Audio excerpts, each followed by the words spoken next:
Hello and welcome to the Overly Animated Podcast, where we take animation seriously. We talk a bunch of animated shows and movies here with new podcasts every other Wednesday. Find everything about us at overlyanimated.com. I'm your host, Dylan Hysen, and today I'm joined by Michelle Anderer. Hello. And Alex Bonilla. Hello. We are talking Infinity Train Book 4 as our main topic on this podcast. We're excited to talk about the unfortunate final season of Infinity Train. Unfortunately, it's the final season, but not an unfortunate season, as we will have many good things to say about it. The unfortunate final. I mean, I think that's how it's the unfortunate gone on, demise. Like, seeing reviews and stuff, it's like, oh, it's sad it's the last season. Oh, but it was a good season. Like, we'll talk about the season in its own right. You know, we're going to focus on it as a season. And first, we have many things to talk about that we have recently been watching in the world of animation. A lot of quick hits to get through. So we're going to start there, but look forward to our Infinity Train Book 4 discussion. Later in the podcast, you can find the timestamps for when we talk about everything if you're only interested in the Infinity Train to skip ahead, or if you want to skip ahead around the quick hits we're about to get to, find that in the podcast description wherever you are listening to this. Okay, so let's start with a bunch of different things. I want to note before we get to what we've been watching that if you didn't see our tweets, Miraculous Ladybug, we are going to be probably waiting for the U.S. airings of season 4. That's why we've not done a podcast on it yet. However, our planned podcast, the next one after this, will be the Shanghai special. So look out for Ladybug discussion next podcast, where we'll have more information about how we're going to be discussing season 4. That's something that is been airing various places around the world starting now. So that's something people have been talking about. We'll be getting into it later. Okay, I think we can start with Final Space Season 3, which we've not talked about yet on the podcast. We love Final Space. We previously talked about it every podcast. And as of this recording, the first 5 episodes of Season 3 have aired. Michelle, how are you enjoying this season? I really, really like season 3. It's been a bit since I've rewatched season 2, so it's hard to objectively say if I like it more. I do think it's making a lot more use of just like character information and backstories and building on top of things we already knew in very smart ways, which is all I ever really wanted for this show. I always wanted them to take their potential and make something really deep and interesting and build on top of it. And it seems like they're really doing it so far this season. And it's just very exciting to see. I'm mostly just very, very happy with where we are so far. And I'm hoping we're going to do a full season podcast because there's like a lot to say clearly, but we can't really get into it right now. But overall, I am very, very happy with where we are. I feel like they've really hit like a new stride in their show, like in terms of the writing and the plot and just everything, character relationships, like it's all coming together. And I feel like I'm even finally at a place where like, if Carrie and Quentin actually like do stuff and do both survive this, I'm pretty much 100% on board at this point. And a lot of that has to do with some of the decisions they've made in season 3 so far. So I'm very happy. Nice. I never thought I'd see the day you're on board. I with never Carrie did and either. But here we are. Wow. Okay. So that's a high praise, especially that last part. That's very high praise for Final Space Season 3. Alex, what do you think? So positives. I agree that the Gary Quinn relationship has gotten a lot more palatable than it has in previous seasons.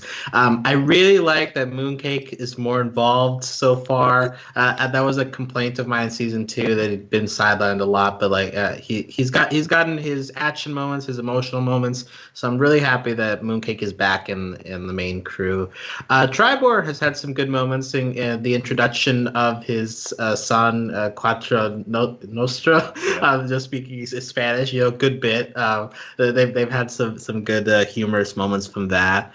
I'll say that some of the story stuff does kind of lose me. It's admittedly early in the season, so like there's time to turn it around. But like I'm still like very iffy on how they're handling Quinn as a character so far.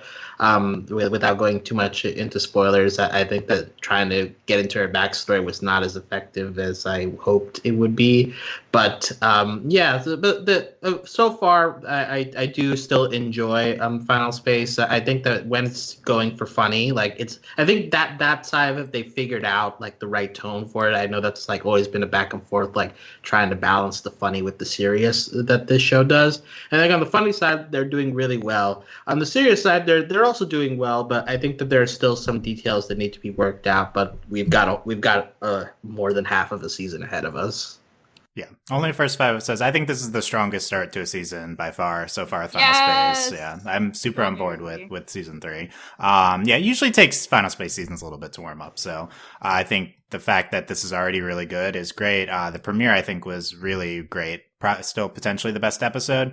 And I was on board with we just saw episode 5. I was on board with the Quinn flashback stuff. That was my second favorite episode of the season so far. And that final scene of that last episode is incredibly gorgeous. I mean, this show is just so gorgeous. Yeah, aesthetically, it's never it's stops one of the top being shows. pretty and having the best animation all the time. Yeah, it was pretty amazing in that last episode. And yeah, just in general, Final Space is like, I feel like it's juggling the most elements of any show we talk about. It's like an epic sci-fi show that also has like a serialized plot, a bunch of characters. It has a significant comedy component and also like horror elements now to it.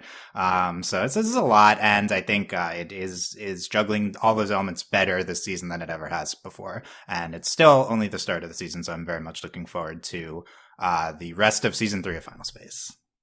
I feel like that, could talk about a lot more, with the season. I'm looking at my notes, so much stuff, but, we'll see, we'll potentially see about revisiting Final Space. Let's move to Amphibia season 2, check back in on Amphibia season 2 that's airing. We have, the episode segments talking about here, that we haven't previously talked on the podcast, episodes 13 to 18 from season 2. So good chunk of the second half of the second season. That we haven't yet covered on the podcast. So probably a ton of stuff that both of you want to hit on. But Michelle, what's your maybe a few highlights from these several episodes from season 2? I mean, I could talk about the plot, but I just caught up, so like all that's in my brain is Bessie and Michelangelo. And like, oh my god, that episode went so hard into like I don't know what else to call it, just like the old kind of Warner Brothers kind of over the top expressions, and just kind of like the bits they were doing where like Michelangelo would go and get in trouble and almost die, and Bessie would like have a heart attack and have to try to save him. And just like she's doing her best, but like Hop Pop like old shaming her. I was like, Hop Pop, if you looked in the mirror, like you're not a spring chicken. You can't be like, wow, you're so old, Bessie. This is a fresh young snail, but you're an old snail. Like you're getting up there. Like Hop Pop, you're probably older than Bessie. And he realized he was wrong at the end, and he took her out of the barn. When he put the leash on her, I was like, that's like not allowed. She's a member of your family. You can't leash your family. That's not okay. Yeah, I'm trying to refocus. But that episode was fantastic. Love seeing Bessie. Michelangelo is a part of the family. Now we have how many? 5, 6 with Frobo. I mean, like the family members just keep piling on, and that's that family portrait at the end of the episode was getting pretty packed. Yeah, she looked over. I was like, oh my god, this is the cutest thing. And like maybe Marcy counts too now as a Plantar family member. Like she's been there for a while. I feel like Hop Pop's pretty close to adopting her. He already like asked her if she wanted to be adopted.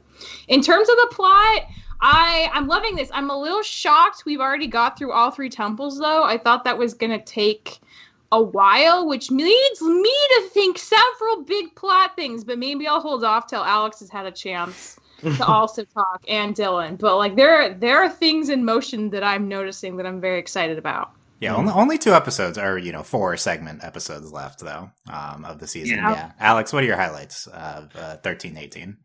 Well, yeah, I agree with Michelle that Bessie and Michelangelo is obviously an homage to the Big Dog Little Kitty cartoon. Is that it? Yeah, specifically? yeah. I'm I'm pretty sure it's that. And like in terms of the story, I I was very interested about the approach they took with handling Anne and Hop Pop's relationship given certain events, because I recall when After the Rain aired, I was a little bit disappointed with how quickly it went, but then the First Temple, which is the double length episode in this group, comes back to it and kind of fills in a lot of other things that needed to be dealt with in that relationship. So I think that as a grouping, it handled it really well. And so I was just interested by that approach to handling something that needed to come back to because of the thread that they left in season 1 relating to that.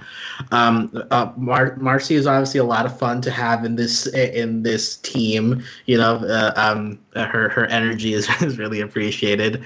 Maddie and Marcy, I thought was a pretty fun episode, just because like Maddie is a character that hasn't really been around since season 1, and she's got an interesting personality. So just matching up these two characters together you wouldn't expect to hang out was similar energy to Wally and Anne, really, but like I agree.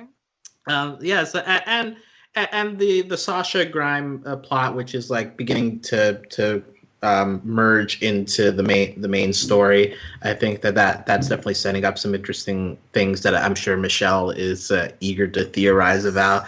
Yes. But the Third Temple finally getting all three of them together in the episode, a big milestone in this show. Very, very happy to see it happen, and happy to see how it all goes down in these last 3 episodes, I think. Nice. Good season. Just want to shout out my girl Sasha. Barrels Warhammer. Sasha, amazing she's episode. looking good. In these episodes, she looks amazing. Yeah, love her in Third Temple. Don't be too worried; she'll turn it around. But yeah, sorely needed Sasha coming back from me in Amphibia. But Michelle, any quick theories? Okay. So there's several very apparent things here. One, obviously, Anne didn't fully charge her stone. So that is the only thing that is going to save them when they go to Newtopia and King Andreas does sketchy stuff, because we all know that's coming. But the second thing is, it seems like Marcy is kind of on board with some level of his deception. I don't know to what point, but it was just so telling at the end of the last episode. And they're like, oh, should we just try opening the chest? And she was like, oh, no. Like, no. Let's wait. Let's go back to Utopia. We don't know what could happen. Like, he told her something. I feel like it has something to do with, like, her wanting to be with Anne and maybe with Sasha, too. Just because, like, she was so devastated when Anne left to go to Wartwood. Even, like, she, like, got it, she supported her in that decision. But then, like, there was King Andrews, like, slinking in the background. Like, oh, it's so sad to see friends go. But, like, I have a suggestion. His suggestion's definitely something involving her that she's not telling the other two girls. And that's already a little suspicious. But also, like, if we look back at the new sequence in the intro, you have, like, Anne and Sasha fighting each other kind of, like, on the same field, Like, they're equally fighting. Whereas Marcy's, like, holding the music box, this giant monolithic figure in the background, her back to the camera. It just does not bode well for her motivations right now. I'm sure it's like more complicated and she doesn't mean any real harm, but the fact that she's withholding information is pretty sus, and I'm sure that's going to play out by the end of the season. It seems like they're really setting up that fighting with King Andreas is probably the main plot of season 3, which I was not expecting. But, like, with the toads forming a whole army, like, it's going to be a battle season. I feel like that's what it's leading towards. And I did not expect that, but that's very exciting. My predictions are that they're going to find out whatever sneaky stuff the king was doing by the end of the season, and also how Marcy was tied into it. And maybe we're going to have a falling out with Marcy. Like, what if? It could happen. And then the Toads are going to try to take over Newtopia, and that's probably not going to go great. So, it's a lot of stuff. I feel like they're planning a lot for this season, and that's very exciting. I am curious to see how it pans out, though. Yeah, very excited. A lot of hype for the season finale, True Colors. Alex, concluding thoughts?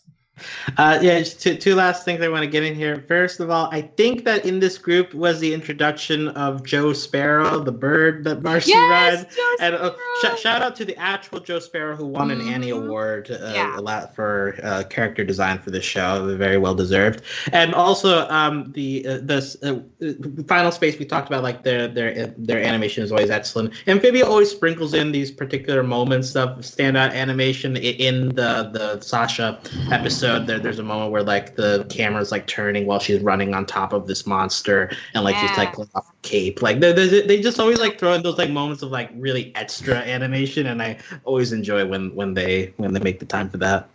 Yeah, I agree. Nice. Okay, so we'll check back in on Amphibia after the final 2 episodes. Very excited for that. Clearly a lot of hype about Amphibia. Let's talk about Invincible now, which is a new show I've not talked about on the podcast before. This is on Amazon Prime Video.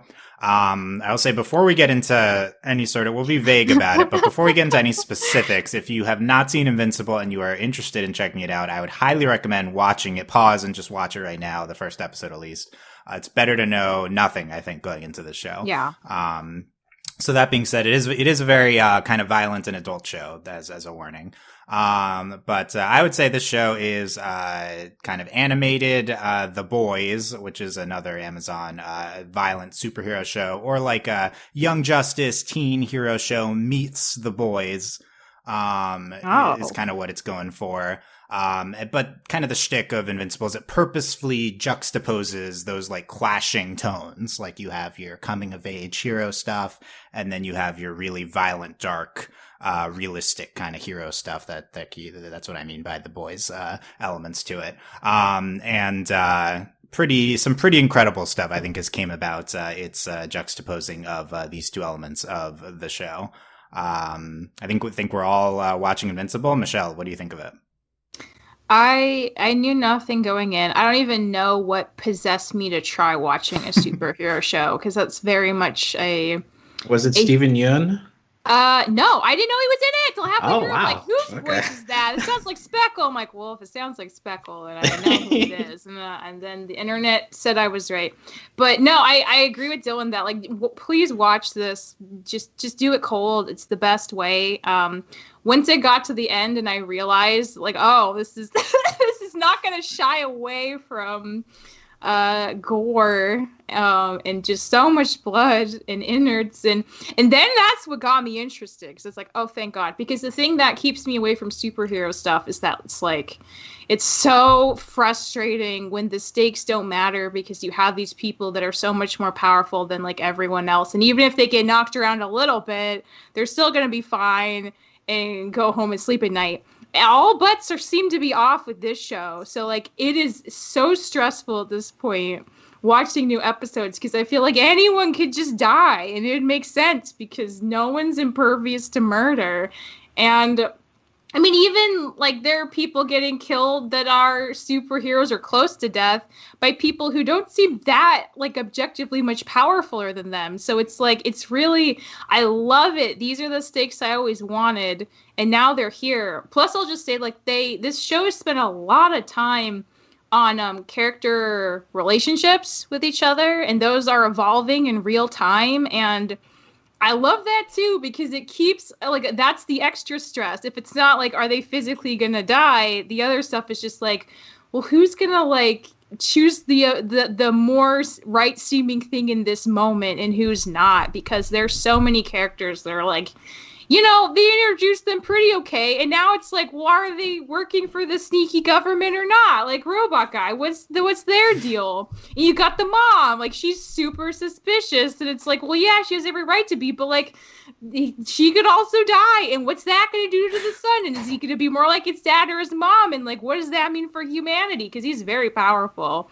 and his dad is grooming him hardcore to do very certain things, and I don't, you know, there's so much up in the air, but like, I'm so invested, and that's a very much a testament to how interesting they've made all these characters and how much work they've done having them interact and grow with each other. So like, when they die, it's gonna be really upsetting, but I think it should be, and that's the best way to tell stories. So this is honestly like, I think one of the best things I've seen in a while.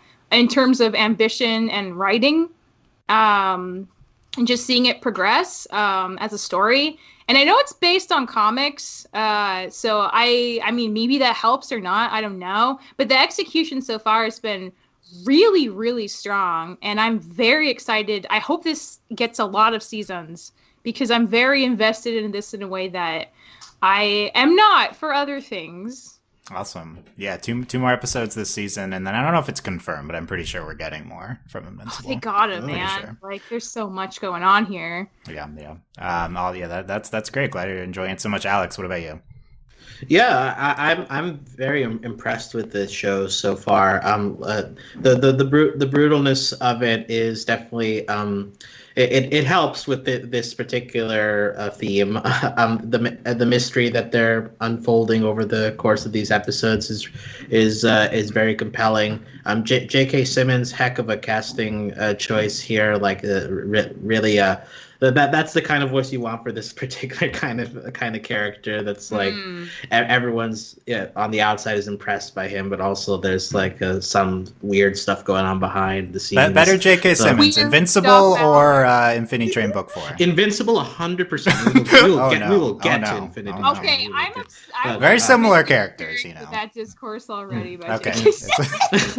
Yeah, but I'm really happy for it for Invincible. Also, I think relating to what Michelle said with the character focus of it, I think a good part of the show is that it does spend a decent amount of time with the main character with Mark as just a human, with like not outside of his superhero suit, and I think that helps a lot. Admittedly, I don't watch as much superhero TV as I'm sure a lot of people who listen do, but like I appreciate having a lot of time with the human side of it, just so it's not all action all the time. So I appreciate that, and I think that this show has done a lot better in emphasizing the theme of like, oh yeah, like what if like superheroes existed and like we actually had to be like scared of all the power that they have. Like Marvel and the DC, like the movies try to get into that, but like are just like limited by the fact that they have to put action all the time. Like you can't burden yourself with thinking about the ethics of that for too long.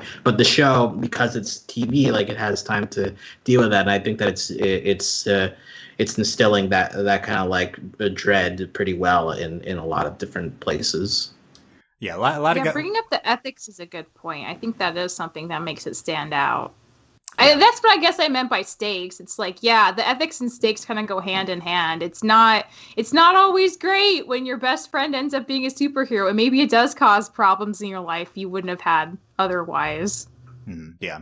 I agree. I think a lot of what you guys are saying also applies to The Boys on Amazon. So I think I'd recommend you checking that out, live action show. I have seen it recently with The Boys, but Invincible is great in its own right. And yeah, I think arguably the standout show of the year so far. Really incredible stuff through 6 episodes of Invincible. I think the premiere is really excellent. You gotta at least, I mean, if you can tolerate gore at all, you gotta watch the first episode to see that final scene of the first episode of Invincible. Really incredible. I also think episode 5 was pretty amazing. One of my favorite episodes of the year so far, with Titan and his story. But yeah, ton of amazing stuff this season in Invincible. Potentially something we could talk about in further detail on the podcast later. We will see. Still keeping everyone in suspense. Well, we haven't planned anything, so we don't know. I just want to say, I think Dark Blood is my favorite character. He's like a detective demon person who just like kind of speaks in incomplete sentences. I love him. It's an Alex character. His vibe. Vibe is amazing. He's like all these dumb people. Like, I just want to find the truth so I don't have to live in hell forever. Like, it's very understandable, his motivations. And he kind of feels like he's in a different show because it's like all this like superhero stuff, and he's just like this detective working behind the scene. Like, I gotta get to the story. Like he has a big tail. It's really good. Yeah, there's a lot of stuff going on in Invincible. That is one of the more random elements to it. I have some criticisms around that, but also in general, the show handles it amazingly well. Okay, so we'll certainly at least check back on Invincible for the final 2 episodes. Excited for that. Let's talk next. Solar Opposites Season 2 came out recently on Hulu. This is a show we talked about the first season of on the podcast, a show by a lot of the people who make Rick and Morty, an adult comedy show. We enjoyed the first season, but Alex, what do you think of season 2? I think it's solid. I mean, I don't feel like there was as many peak moments as there were in season 1, but like there's still some fun episodes in here. I think the lake house device, the A plot of Corvo and the other, I can't even remember their character names. Yes, Corvo and Terry. I think that's pretty fun. Like the escalation over the course of it. I do remember Corvo, but not Terry. Terry's a much more normal. Corvo's the alien name, so like that one stands out. Okay. But that's why I think that the emergency urbanizer is kind of like the thesis of like we're just gonna do like as insane a premise as possible, like see how long we can keep that up. I think it ebbs and flows in terms of its effectiveness, but like I just like the idea of like trying to hold that premise up for the entire episode, and like the wall is obviously the thing that people talk about with Solar Opposites a lot, like the B plot that like is more emotionally resonant with people, and I think that part is still pretty solid too. I think it got less screen time than it did in season 1, and honestly I think I prefer that because I'd rather keep it like a B plot and like focus on the main point of the show, which is like all the pop culture references and jokes you can fit in a minute. But like it's good to still have that side as like a palate cleanser every once in a while. Yeah, I really enjoyed Solar Opposites season 2. I thought it's a little bit more consistent than the first season.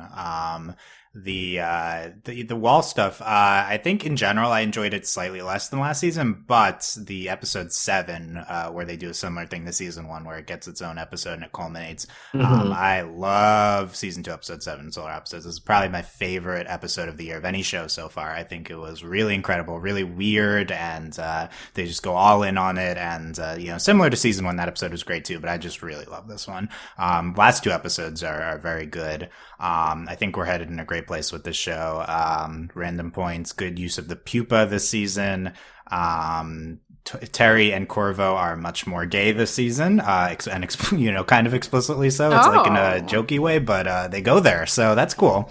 And they use the term. I think the show's MO now is they use the term sci-fi a lot. So that's the thing. There's a sci-fi weapon. Oh, we're doing a sci-fi plot. Yeah. So that's what the show's about. There's a moment where they have like a big sci-fi fight, and then they just put a post-it like Hulu didn't give us enough money to do the sci-fi battle or something. Yeah, continuing the meta jokes. We're getting a Christmas special. Apparently that's real. So yeah, very good stuff from Solar Opposites season 2. I think this is one of my standouts of the year so far as well. Solar Opposites, and very enjoyable. Okay, let's briefly, I think we're past it at this point, honestly. Let's briefly talk about Promised Neverland season 2, which we have seen the entirety of now. It's been a month or so since it ended. I think we've covered it, but it'll just, if you haven't heard anything about Promised, here's the summary. So we covered season 1. In every week, we really loved this. This is an anime, one of the standout kind of anime season 1s of the past several years. That like roughly covered like a fourth or less of the manga or something that it's based on, and it adapted it somewhat straightforwardly. So season 2, it's the final season of the show, and they, for whatever reason, we don't really know why, they go through the rest of the manga. They skip a large part of it. They rush through some other parts. And so that's resulted in manga readers, especially being having a very negative reaction towards the season. You'll see a lot of negative reaction online towards Promised Neverland season 2. I think kind of a split reaction. Manga readers, very negative. Anime only, more of a mixed reaction maybe. Some people are like, it's way too rushed, I didn't like it that much. Others are like, I thought it was pretty good. So that's kind of the general summary of Promised Neverland season 2. A lot of disappointment surrounding it. Personally, I did enjoy it. I'm an anime only. I think it was not as good as season 1, and certainly rushed at times, but still very solid, and I really love Emma this season. Among just generally, it was just like a fun show to watch. Alex, quick thoughts? Yep, same anime only watcher. Definitely preferred season 1 a lot more. I think that's season 2. Like, it has its moments. It definitely feels rushed in a lot of places. I'm disappointed by the sidelining of characters that I liked in season 1, especially Ray. I feel like he has almost very little to do in this season, whereas Emma gets all the focus. And Emma is a great character, and she's definitely got some good moments in this season. So I'm happy for her. But yeah, like the rest of the crew get some short shrift. And the ending, like it ends up being like, oh, you wish there was more to like kind of fill out stuff, but that's how the cookie crumbles. So I would recommend Promised Neverland season 1 to many people. That was when I watched that, I had watched barely any anime, and like I still really enjoyed it. So like no matter what, I think that's worth a recommendation. And season 2, it's like at your own risk. Like, I don't know. Yeah, I mean, I think if you haven't read the manga, it's worth checking out for Emma, but your mileage may vary. Basically, the summary. Yeah. Okay. There's season 2 of Promised Neverland. Let's let me quickly talk about DOTA Dragon's Blood, which is on Netflix, an adult show.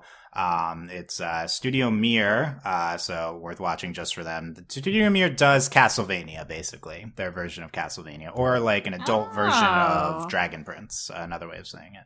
Very, very, very bloody, very dark, very hard fantasy, like D&D hard fantasy.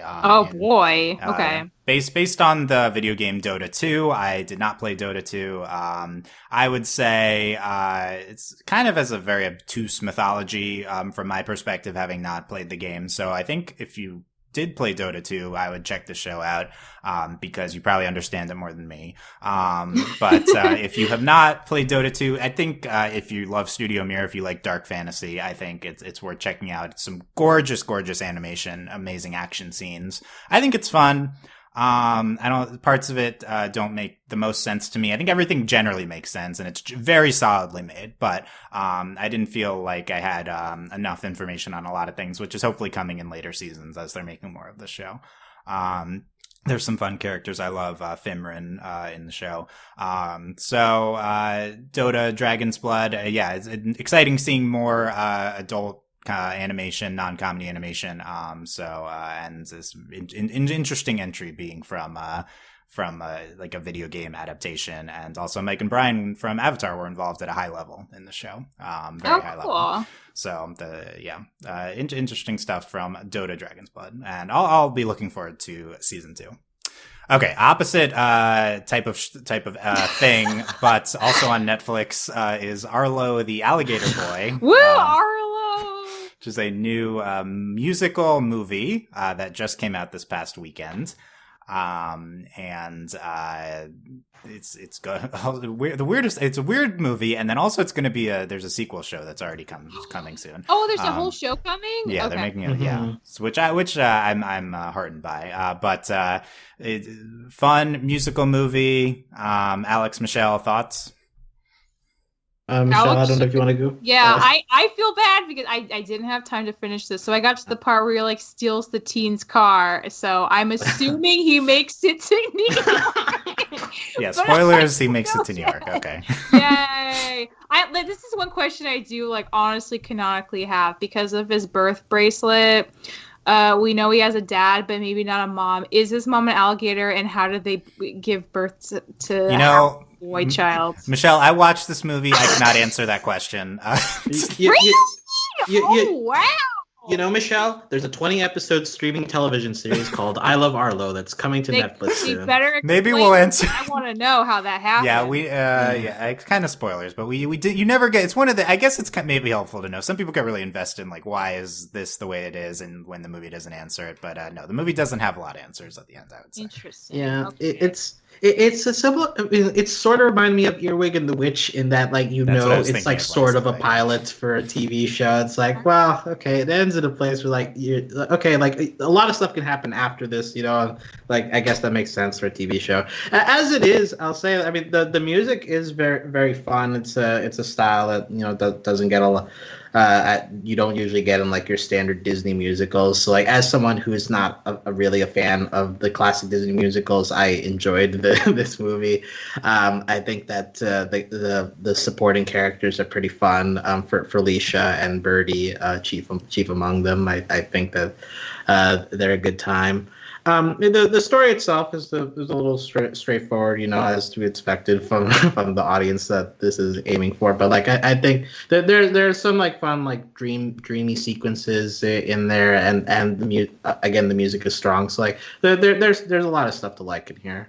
Yeah, I had a lot of fun with Arlo. I mean, if you're looking for like story and intense characterization and stuff, not necessarily. We're looking for music and pretty animation. Okay, definitely gorgeous animation with a really interesting, unique style.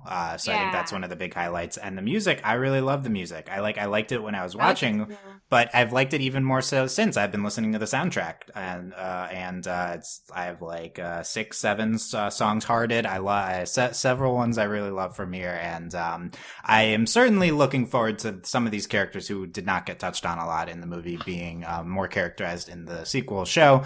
But for what it is, I thought Arlo was just really, really fun and like kind of a unique thing that we don't see a lot of in terms of just the unique style of the show. We don't get a lot of musicals like this. So I would definitely recommend checking out Arlo. I had a ton of fun with this movie. I just want to shout out Tony Hale as Teeny Tiny Tony is doing just the voice. He's just doing the voice that he does for Dr. Psycho and Harley Quinn, which is like a weird. Oh, that sounds fantastic. Okay. While watching this, we spent a lot of time with Tiny Tony in the movie. Yeah, made a big impression on Alex. Yeah. Tiny Tony, big impression. Yeah, that's true. There you go. Yeah, the Tiger Girl is chief among the characters I want to see more of. And, oh man, I need to finish. Voiced by Marcian from Amphibia, I think. So yeah, with like a lot of these characters looking forward to it. But Arlo's really fun. I would check it out. Also, after you watch this movie, you will certainly remember that people in New York City like to say, "Hey, I'm walking here." Yeah, there's a whole shtick about that in the movie. That's true. It never gets old, Alex. It'll never die. Yeah, that's a joke.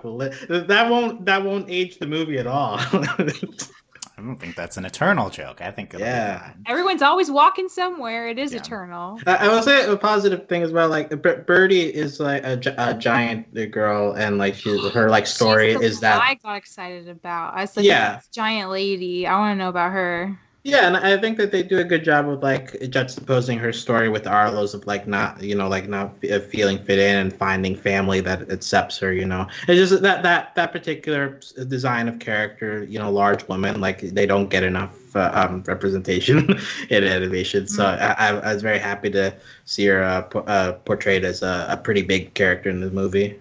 Question. I mean, not pretty big, like emotionally. I know. I was sorry. In full senses. Did either of you ship Arlo with the lady? Is that not good? I don't think that's what it's going for. Yeah, it mostly goes for like brother-sister relationship. Yeah. I think she's like several years older. He's like 15 though, even though he looks like 15. Even though he looks like it's true. Yeah, he's a little older than he looks. Follow Me Home is probably the standout sequence of the movie and song. That's the one I knew about because I remember somebody posted it when it was still in the early stage, and the song slapped and the animation looked really sick, and I was like, what the heck is this? So it'd been on my radar for a while, but Wash the Hurt Away was my highlight. I really like that one. Nice. Yeah, a bit on the sadder side of the soundtrack, but sad moments. I liked it. Yeah, there's a lot of good stuff in Arlo. Okay, and to wrap up with the what watching, just a brief final check-in on RWBY Volume 8. Which is not the ending we were hoping for. In our, I had a lot of positive things to say about Volume 8. Did not care for the last 3 episodes or how the season ended. I guess vaguely there was a character death that was incredibly upsetting and terrible. So and in general, where they're going, the kind of shtick of the last episode or two, not a fan, but kind of intrigued for what it sets up next season. But yeah, not a good ending to a otherwise what was a decent season of RWBY. I still think Volume 8 as a whole, if you cut it off at the 2/3 part, certainly one of the better seasons of RWBY. Add in the last 3 episodes, leaves a bad taste in your mouth. Yeah, some people seem to like it, but yeah, okay, there you go. That's more along the lines of what our RWBY podcast used to be like, if other than the positive things we had to say. I didn't know they were allowed to kill people in that show. Yeah, well, at some point they were like, we're going dark with RWBY, and they started occasionally killing characters. Yeah, and usually we don't care, but time to stare into the void. Yep. Okay, there you go. That's it for RWBY, and so let's okay, on to our main topic now of Book 4 of Infinity Train, premiered last Thursday. Infinity Train, a show we've been following along every season, and we've now reached Book 4, which is the final season of Infinity Train. As we have since learned, this was not planned to be the final season of Infinity Train. There were kind of 4 more seasons planned out. They even wrote the 5th season, but as of now, they're not making any more. We're hoping for more in the future. We can talk about that more later. But Book 4, in and of itself, let's talk about that. We are going to get into spoilers right away. So watch Infinity Train Book 4, then come back and listen to all of our thoughts starting right now. Overall, Michelle, what did you think of this season? So I think my opinion has changed a little bit the more time I spent with it. I think the first time I watched it, going completely cold in, I was a little surprised by how comedic and upbeat it was. Just based on the last couple seasons. I think there was like a viewer expectation for a certain kind of tone, and they were very subverted by this season. And I was like a little surprised that the climax was a little more low key than we are also used to. And so I was like, okay, that's cool. I guess I'll rank it 4th out of all the seasons. But then I watched it like 3 or 4 or 5 or 6 more times. And I think, which I had to do for work, so it made sense to do that. But I think with every time I rewatched it, the more I was able to kind of let go a little more of the previous expectations I had based on the other 3 seasons, and just kind of looking at it as its own singular chunk thing. And looking at it that way, I really like this season, and I kind of love Ryan and Min more than, I like them more than Tulip. I like them more than Jesse. Wow. I like them more than I thought I would. But I think part of that is just because this season in particular spends so much time on their relationship together and how they have to kind of confront all this stuff and grow and change together. They can't leave unless they do that. And every season's focused on relationships to some extent, but this seems like the season they really zeroed in on it for a very large, there are so many moments where they both just kind of sit down and talk about stuff. And every time it gets to me, and every time it makes me super emotional. And I just think that stuff was really well done and is part of the heart of the season, as much as the comedy and lighter tone is. And it worked really well for me. And looking back, I think it has so much rewatch value. So I like it a lot. It has a place in my heart. And I think objectively, it's a very good season overall. Nice. That's very interesting perspective. Definitely going to follow back up on you having watched it many times and what that informs. But Alex, what are your thoughts on the season?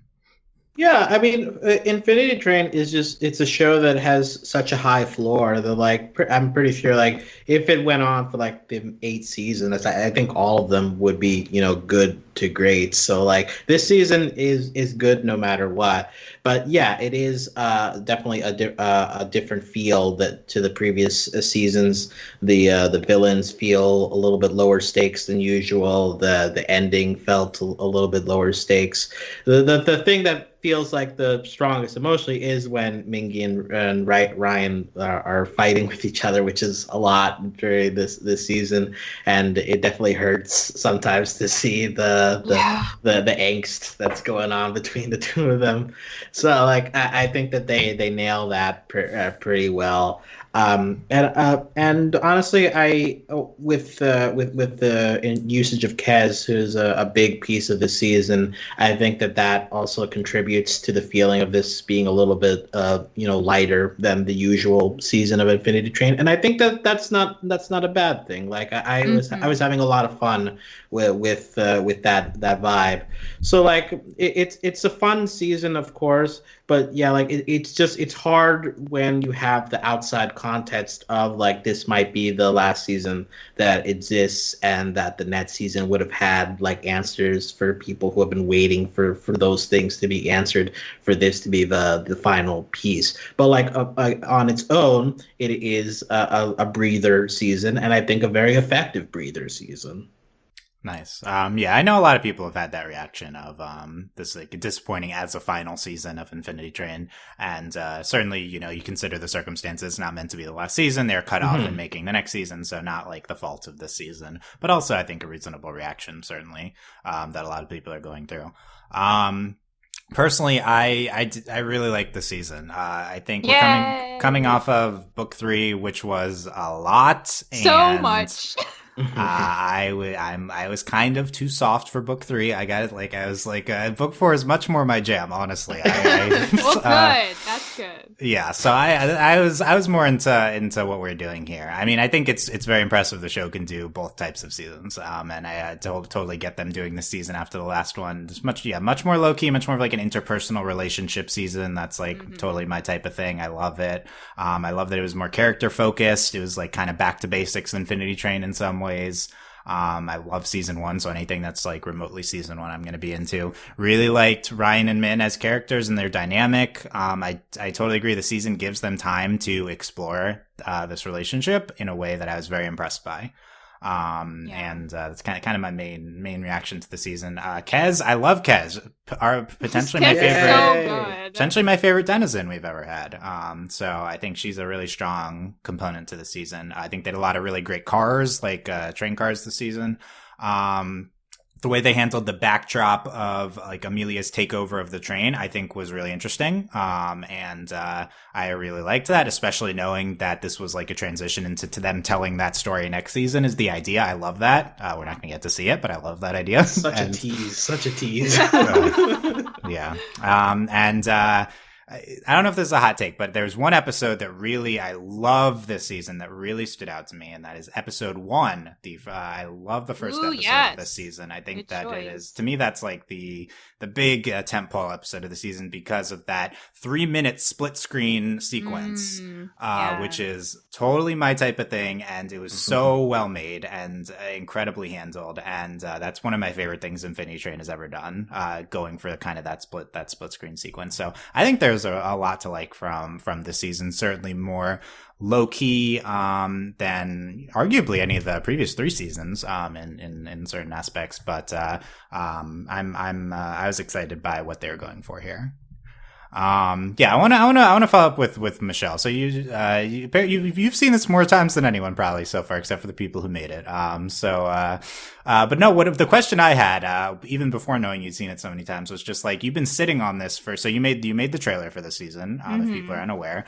So you've had the season you've been seeing the season for a longer time. Was there like a part of the season, an aspect of it that was like you were really excited for everyone to see, or was like hard to like sit on and not tell anyone about?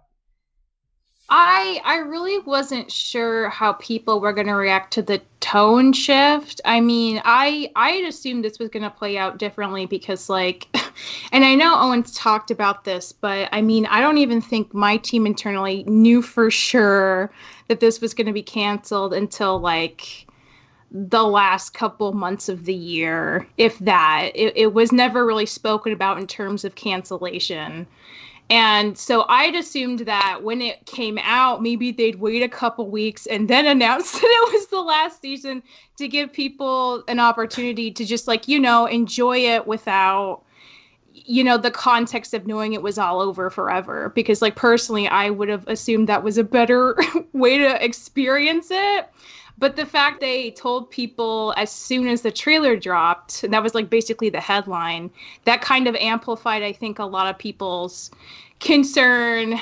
And I mean, that is what it is. Press did what they did. I'm not necessarily sure that was a discussion they had with other branches of our departments. But I mean, I think that does color your perception.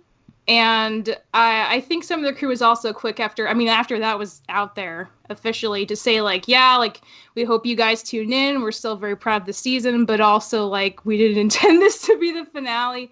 So for better or worse, I feel like that might have helped in some ways for people not to go in completely blindsided by the different tone.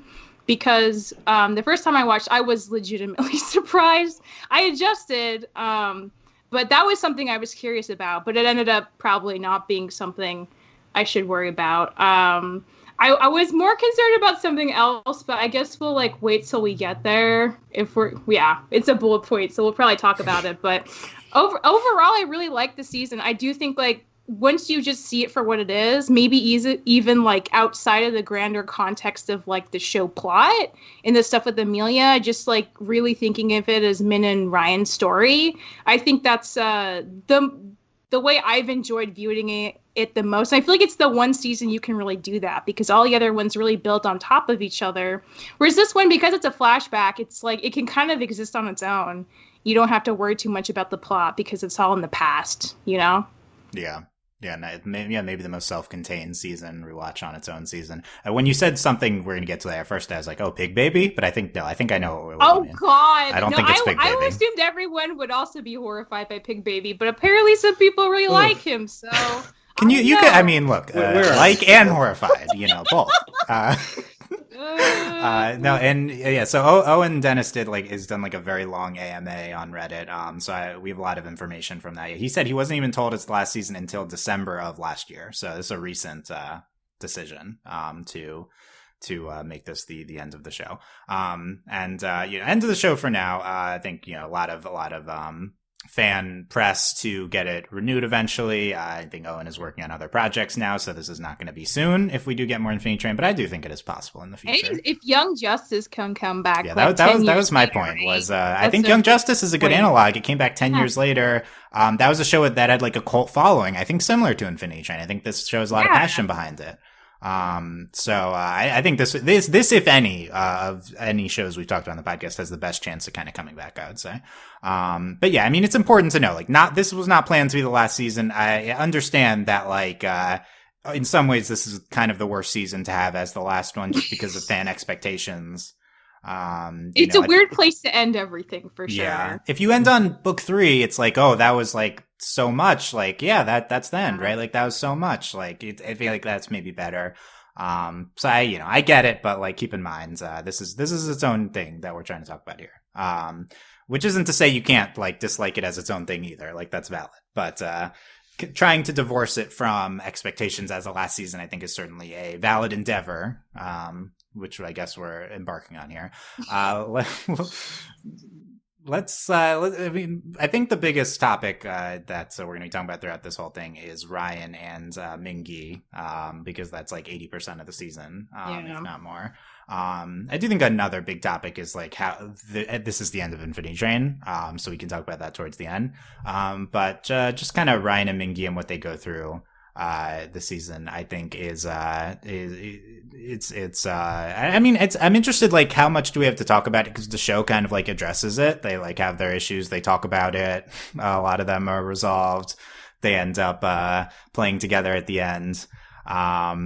Michelle, what have you, what have you taken away having revisited their journey? What has stood out to you from them this season to you? I think their progression is just very gratifying because by episode 2, they're already kind of at each other's throats, which is like never fun to see. But I think, Dylan, you already mentioned that like they have like a really good chemistry. You really believe that these are lifelong friends. They really vibe with each other, but they also have like a lot of baggage.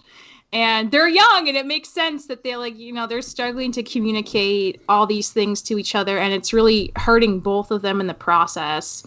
But I mean, it's kind of like, I feel like it was a little bit of whiplash like by halfway through, right? Because like they make progress and they have like a good time, like they figured out how to bake the thing in the floating kitchen car, and then it's like, oh no, now Min thinks that everything's Ryan's fault and he's the only one who has to learn a lesson. Like the flip-flopping between like the character you're most like, cringe and like just no, stop, it really goes back and forth. Because like at first, like I know everyone, when the clip dropped, when you see Ryan basically coax Min onto the train, everyone's like, wow, Ryan like sucks. I'm like, oh, just you wait till you see the full season. Because then Min, like, yeah, he gets on his high horse and he's very patronizing to Ryan, thinking Ryan has to learn all the lessons and that's it. But then Min realizes he was wrong, but then he can't quite apologize.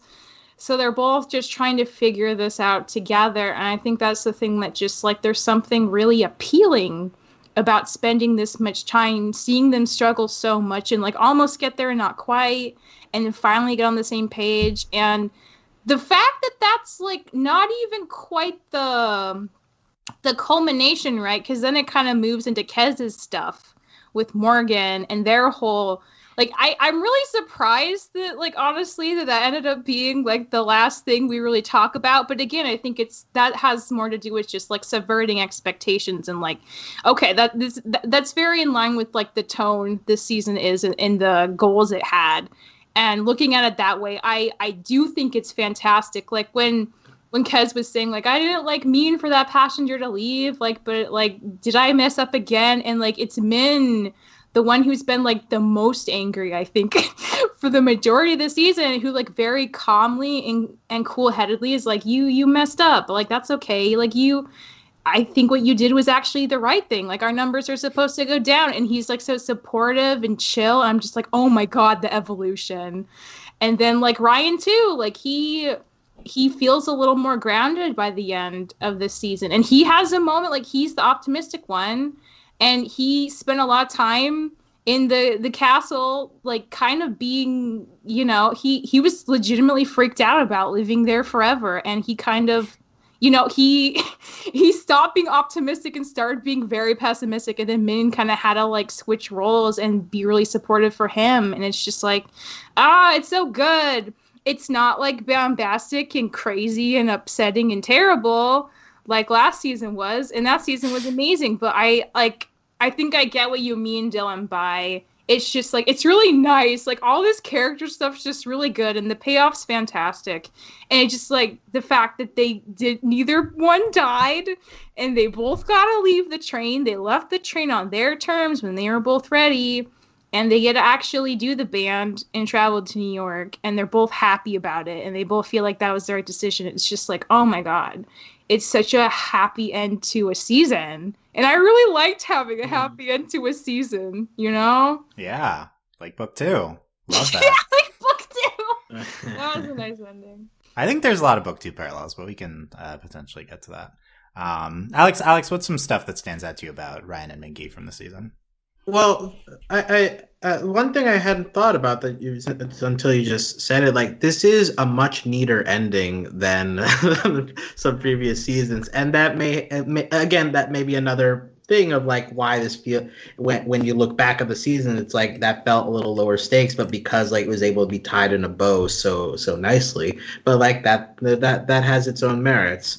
And I think that something Michelle mentioned, like describing it as whiplash, but like the idea of like taking 2 steps forward, 1 step back, like that's kind of the thing that goes on throughout the whole season. And I think that that is something you can point to as to why when they finally like are able to sync up like their feelings with each other and their friendships, and by that time like it feels so good to like finally get them on the same page, because you've like witnessed them like each like sort of being like out of sync with their progress throughout the entire season until the very end. That's a dynamic that I'm sure annoys some people at the beginning, but like I think when you follow it through to its conclusion, like it does contribute to how you feel at the end of like finally getting them to that point. I think also a nice thing with this. I feel like all main characters in Infinity Train have done this, but just like Ryan and Mingy really like bearing their emotions on their sleeves. So like they both have these like moments of like just like letting out like what they're feeling at the time, and like is shouting and crying. I think Ryan at one point is maniacally laughing in a breakdown, which is like, you know, very relatable. but like just it's like seeing them go through their different emotional breakdowns and like kind of like let out like what's bothering them at the moment. But like that stuff, it feels earned, given how like how the different conflicts happen during the course of the season, like them just breaking and snapping at those different moments. Like it's very effective, and I think helps to again, that also contributes to like you feeling so good when they finally are able to patch things up. So I appreciate those different high moments of them getting their regrets and their grievances out in the open like that. Yeah. I think in general, just like again, how much time is afforded to spend with them just talking, arguing, or just discussing in many different contexts, and kind of revisiting different aspects. And I think like Michelle and Alex have talked about like going kind of back and forth through these different dynamics of the issues that are kind of presented in the first episode and where their relationship is at. And I think the season is a great unit of just kind of hashing out a bunch of issues that two people have. Not something that I necessarily expected Infinity Train to tackle like this, and I think that it's really cool that this show does that type of storyline.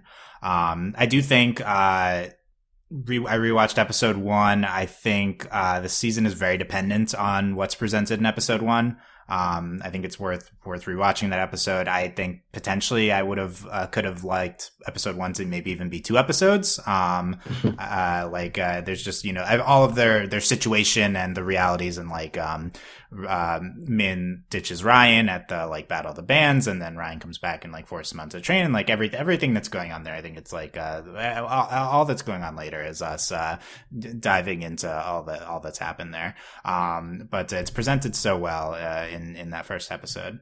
Yeah, Michelle, anything you want to follow up on these high level aspects of Ryan and Min? Oh, I just think they're really good. And I agree. The first season, it does so much to establish their relationship, because they honestly don't spend a ton of time talking about like how much their different family dynamics played a role in like their personalities and the goals they chose. But clearly it's like weighing on them constantly. And they talk about it a little, I think, especially when they're in the maze, and a little in the bathtub. Which is such a good isolated moment. But I think it's nice that, I mean, I feel like we got just enough for the context we need, but we didn't spend too much time. I feel like the first episode was really tight. I appreciated that we got onto the train when we did. It felt like because I don't know, 2 episodes I feel like might have been too long. It is 10 minutes not on the train. That is pretty ambitious. Which is a lot of time not on the train. Maybe more time than we've ever not spent on the train, except for Tulip. So the split spring thing is really, I mean, it must have taken so much time to coordinate. Because even if just you think about it, like, how do you plan where you want the eyes to go on which side? Like, you have to be really careful about that, so that you're watching the correct thing at the right time and you're taking in all the necessary information instead of like pausing constantly. And it probably was very difficult to pull off, but it's such a nice, ambitious idea. And I think the execution was so good because, you see how they're both like kind of doing things and they're both like equally not really happy. Like they're trying, but it's not like something's missing for both of them. And then when their hands both reach for the phone and then they don't pick up the phone, it's just like, you guys, like as much as I hate the train, I kind of get why the train's like, I'll probably intervene and maybe help this along a little bit. Yeah, I love the way it ends with them at the door of the diner, and then it kind of like they end the split screen as it turns into the door. Back. It's transition. It's so well done. So good. Yeah, it's really effective.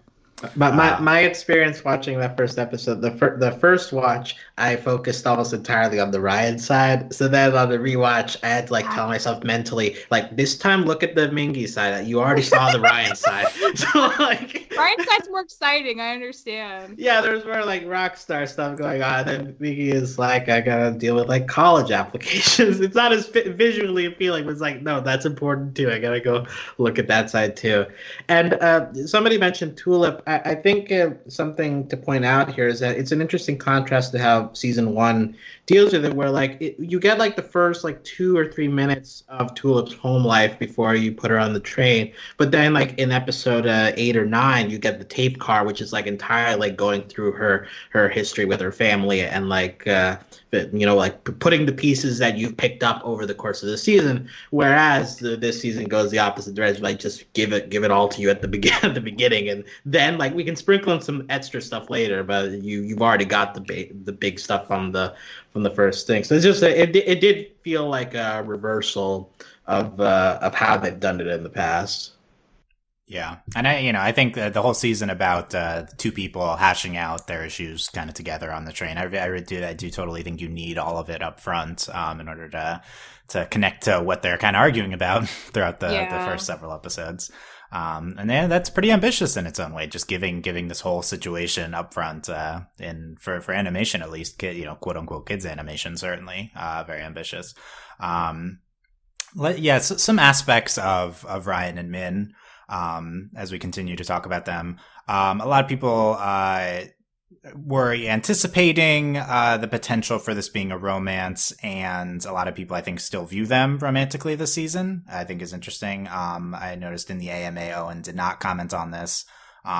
In other answers, he talked about death of the author, so I think his position is probably like the text speaks for itself, so he doesn't want to talk about it. Yeah, Michelle, what do you think of how this was handled this season? I assume this is what you were potentially worried about. I mean, maybe worried's a strong word, because I also don't know I still don't know for sure what the intentions are with them.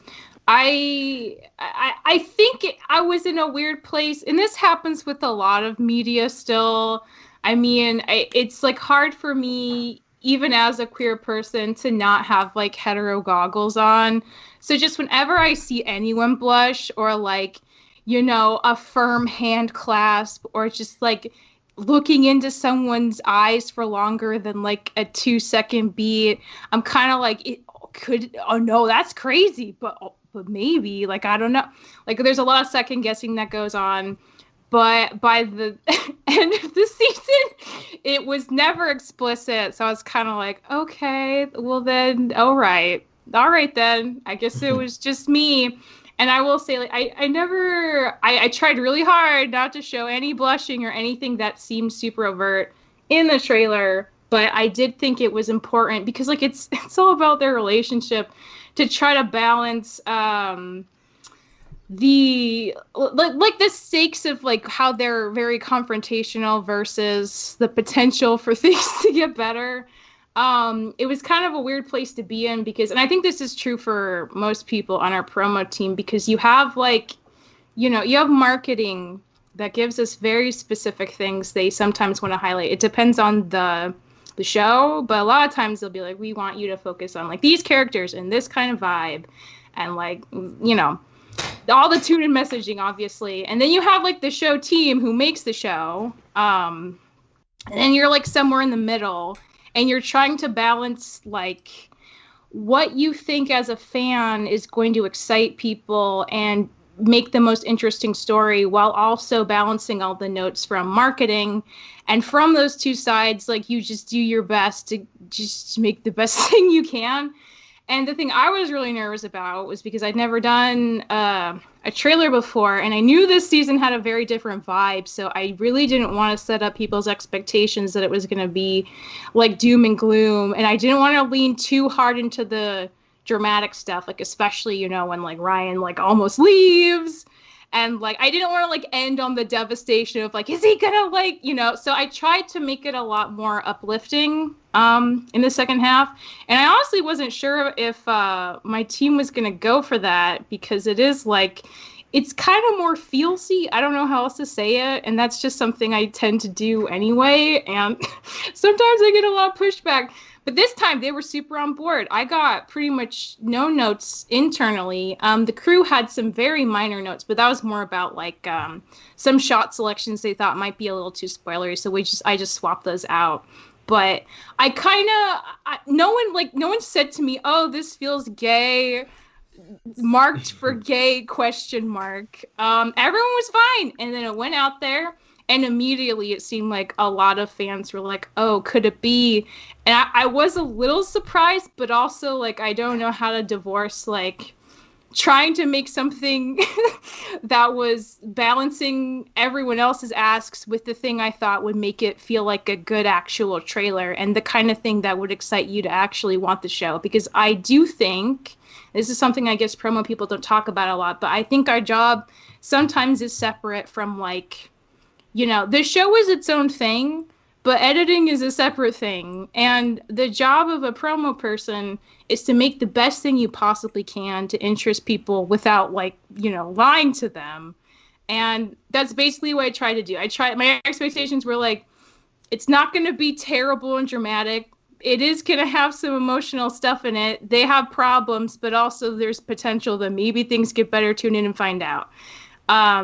And from that, looking back, I guess I get it. Like it gets really feelsy, and then sometimes you're gay and feelsy. But in this case, maybe that's not true. Until it's explicitly said by somebody, I'm gonna assume that they're not in love. But like, I will agree 100%. My headcanon is that they're gay, and they're gonna figure it out later once they've been on the road for like 5 years. Who knows? Their whole future's out of them. And I think the thing I always came back to when we were talking about this on the Discord after it dropped is like, this show has never cared about romance in terms of people like passengers on the train.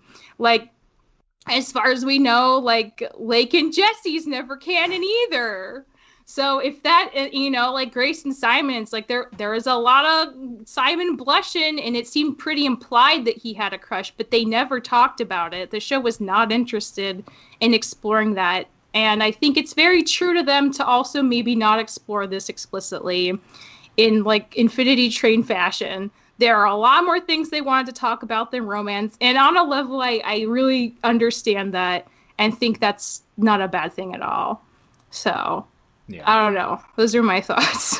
All that's very interesting. Yeah, I mean, like, I saw the trailer for the first time, and I was like, oh, this is a ship trailer. I love it. I'm in. But, like, I will say, but, I'm gonna, like, who I am, I'm gonna do that if there's any two characters. I mean, that's how I am, too, and that's what's hard for me to be like, I really didn't intend it to, you know, be a lie. It's just, this is who I am. And having seen the season, like, I totally think that trailer is representative of the season. So like, I totally get it now. Like, that was like that's a great representative trailer of this like dynamic that's like 80% of the season. Of course the trailer's gonna be focused on that. So that makes sense to me now, having seen it for sure. Thank you, Michelle, for going into that. A very good description on like the responsibilities of a person who creates promos for shows. I found that very enlightening. Before the trailer, there was even that teaser of like just the garbled noise of like them saying each other's names, right? And you made that too. And I remember even from then, like people were trying to decode the names, like, oh wait, these are two male names. Oh, there's a season description. People are shipping it even before. Yeah, even before the trailer, it was so. And I think it's just a thing where like people are so like we've gotten lesbian relationships in animation so far between main characters. That's been established. But like a male relationship between main characters of a show, like that's still something that needs to be needs to be done. Yeah. And so I think people are just really eager for that, for someone to be able to take that next step in representation. And so I think that because of that, from the very beginning, it's like, oh, two main characters who are close friends. Maybe this is the one. And it doesn't happen. But like I think that's also like something to consider when like people are pin their hopes on a particular show, like being the first to get there. Yeah. I feel like they're not wrong though. Like honestly speaking, as a fan, like if anything, this just shows, right, like how much people want this to exist in some capacity, maybe on another show. Like we have Benson, but I mean, yeah, Troy and Benson was the biggest one. Yeah, but, that's the biggest one. And Troy Benson, definitely not a main character. Yeah, so, he's like in the main cast, but he's not the main character. I think like hopefully it's just a matter of time. But clearly, people obviously want this. That's the lesson we can take away, and that's valid in its own right to want it to exist. Oh, yeah. By the way, Michelle, can you just confirm like the full line that was garbled? Because I don't think we got the names. I'm not sure if anybody actually ever decoded the full. I mean people guessed it. They did. Okay. Yeah, I think everyone thought Mingy's name was Billy because of the gargle, but right. They just say like, "I'm Ryan, this is Ming." Like, "I'm Mingy, this is Ryan. Where are we?" Which is what they say at the beginning of episode 2 when they're on the iceberg, when they're talking to Kez. Yeah. He introduces both of them. Okay. Yeah. So I like, I had the fan perspective on it, was like trying to ship it from the beginning. I will say, having watched the season, I unfortunately did not read this as romantic between them. Yeah. Good for you, question mark? I don't know. Yeah, and I will say, I am a huge Lake and Jesse shipper, and I did read that season as romantic. Interesting. I thought that was much more romantic than what we ended up getting from Ryan and Min. I agree with what Michelle said. I don't think Infinity Train is trying to do romance. I think that's the biggest takeaway. They're very not interested in that as a main focus ever, which honestly, props to them. It's so tempting, right? So tempting to just fall into romance on the show you're making, but to deny that and to focus on the deeper interpersonal relationship hot messes going on. That's what I like more. Yeah, definitely a lot of people are going to connect with that. I'm eager for romance always, but I still like what they're doing here. And I think with Lake and Jesse, we did hear word that they weren't intending that to be romantic. They were or they weren't? We're not. Oh, wait, really? That's what I've heard from at least some crew members, but I don't know if Owen specifically talked about it. Lake and Jesse. I mean, yeah, you've me shipping it a ton and other people shipping it a ton, but I think that's what I heard from. I could fact check that, but probably Owen's not commenting on any of this. And then in book 3, Simon's crush. I feel like that's the most explicit thing we've gotten. Yeah. But again, it's not like an active romance happening. It's just like a component of feelings. Mm-hmm.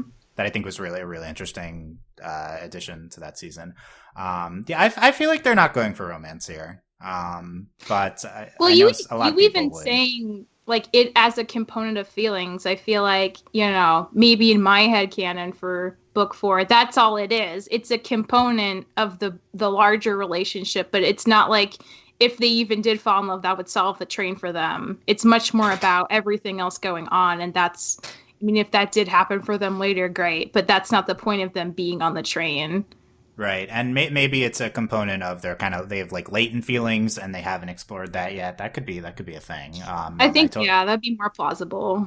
Totally, like maybe later. But I feel like the difference between maybe Lake and Jesse and what this season is going for is there's an established dynamic that this season presents between Ryan and Min from the first episode, which is like they are childhood friends from the time they were born. We know what's up with them. Not to say that there can't be romance there too, but it's like there's an established dynamic that is not presented romantically. Something like Lake and Jesse feels a little more open. These are two people meeting for the first time. This is kind of my perspective on it. Like we don't have this kind of established non-romantic dynamic to base our interpretation of the characters on. But with Ryan and Min, I think people might, I don't know. I haven't seen all the entire fan reaction, but it's like people might like ship it and think like, oh, this could be romantic. I feel like it's probably not going to be seen as predominantly presented as romantic. I feel like the season clearly isn't going there. There's blushes, and in episode 1, there's like one blush that I feel like is the most we ever got in terms of like potential romance. But blushing is clearly like presented as multiple emotions throughout the season. Yeah, I would agree with that. Yeah. So I don't know. I mean, it's disappointing, but I like what we did get between the two. Yeah, that's the thing, right? It's like, even if you were expecting something to turn out a certain way, I feel like I haven't really even read anyone being super, super disappointed to the point where they feel like cheated out of it. Because once you get all the context, you understand what the intentionality was, I assume, with the season progression and the crew. And it's still good, right? Because again, it's like these two characters' relationship to each other is still the heart of the season, and what we get is still really good, and it's fairly nuanced. And I feel like you can take from that what you will. Yeah, I think it's. I would be really interested in like a season where it's like here's a couple or two people falling in love on the train or something like that. I think that could be really interesting. Like, if they just really went hard into a romance season, could you imagine? I feel like since like their default is no romance, if they were going to, it would be like clearly the point. Like, it's like, it would be the point. It'd be like, so like, because we do know the names of the next 4 books if they ever got made, and one of them is like guilt. Maybe it's a romance guilt season. Like, could you imagine the hot? Yeah, I think that was like that. It'd be amazing. An emotional summary, I guess, is what we got from that AMA of the seasons. Yeah. But that would be, I guess not next season. I don't know if the Amelia and the book 3 follow-up season, Hazel, I don't know if that would be its own season, but it's like, I don't know how much time do we have, but he said book 6 would have been its own character. A new character, I think. Yeah. Amelia and Ulrich are the biggest romance of Infinity. Oh, that's true. We did get Amelia and Ulrich. They're the only ones that are romance, but then he like died, so now it's sad. It's kind of sad we never talk about Ulrich anymore. It's so sad. Season 5 probably would have done this.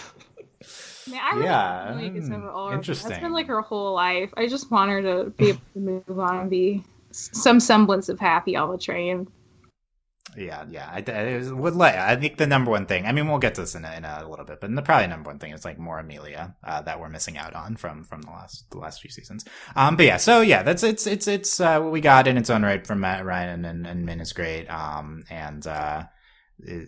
think that's a good discussion. I would be interested to hear people's opinions and reactions to that, if they want to leave comments about it.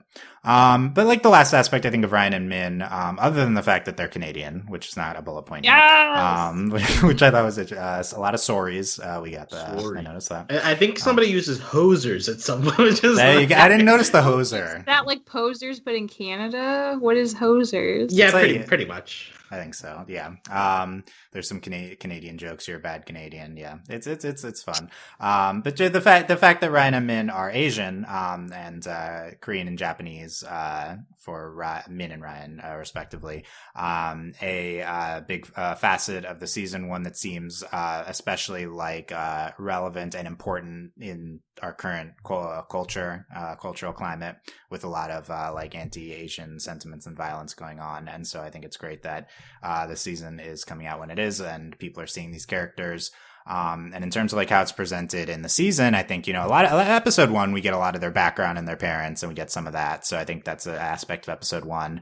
But we do get to see them explicitly talk about it, at least in one scene in episode 6. Yeah, it's a good scene. And when Min says basically like part of his he never like took it seriously, like kind of the dream like of them being rock stars like Ryan did, partially because he never saw any like Asian rock stars growing up.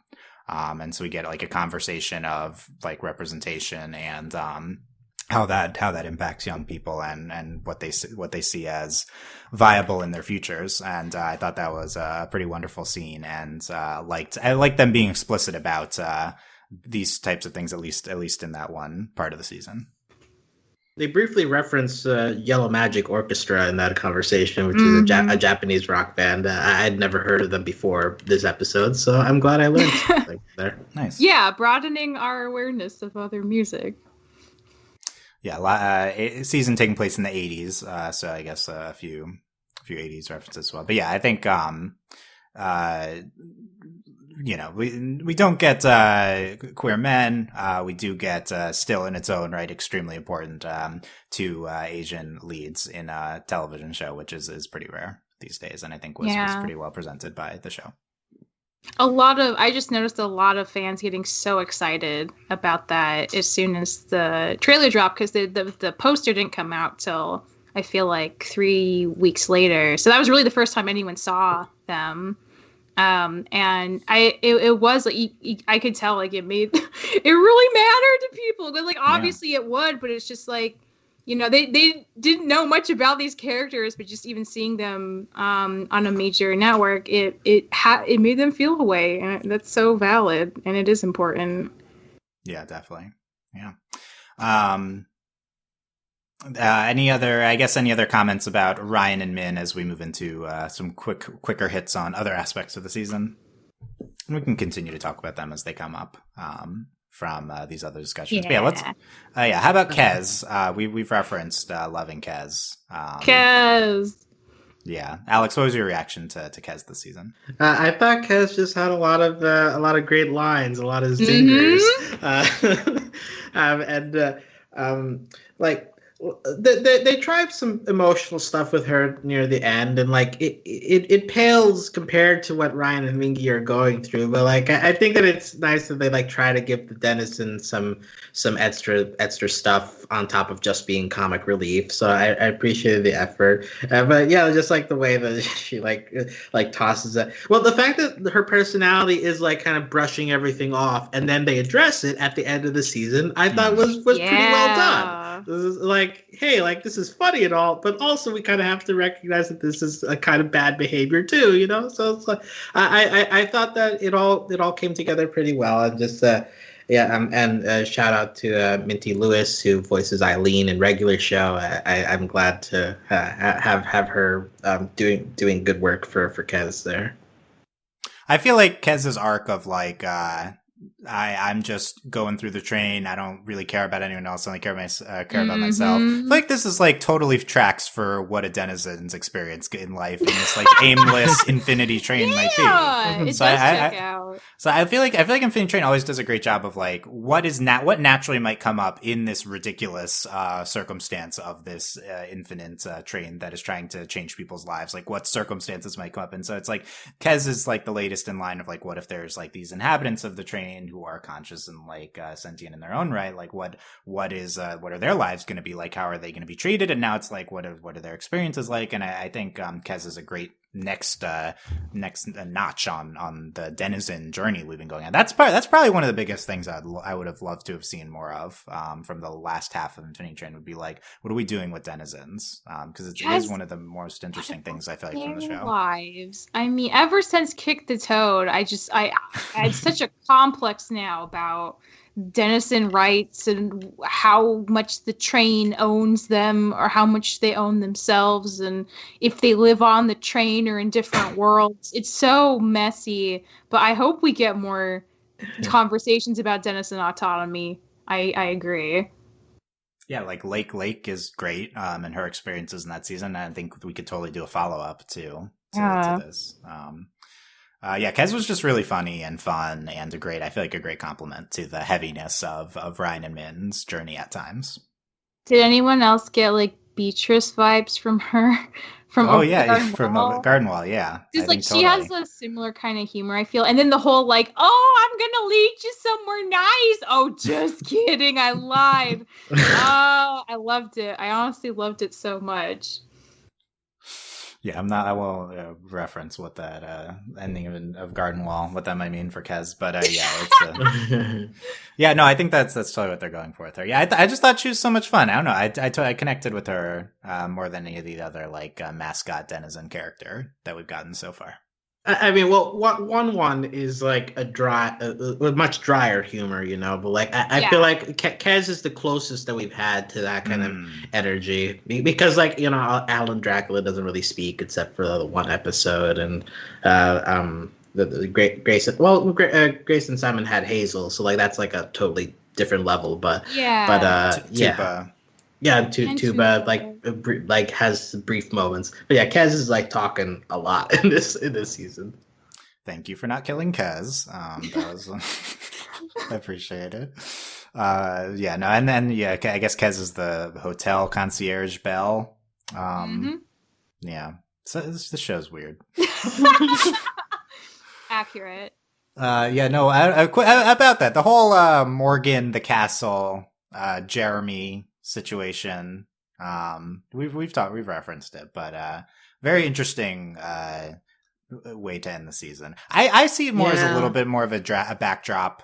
It takes the forefront, but I still think it's like an emotional backdrop to Ryan and Min's experiences. For sure. Then. But very, very weird direction for the season.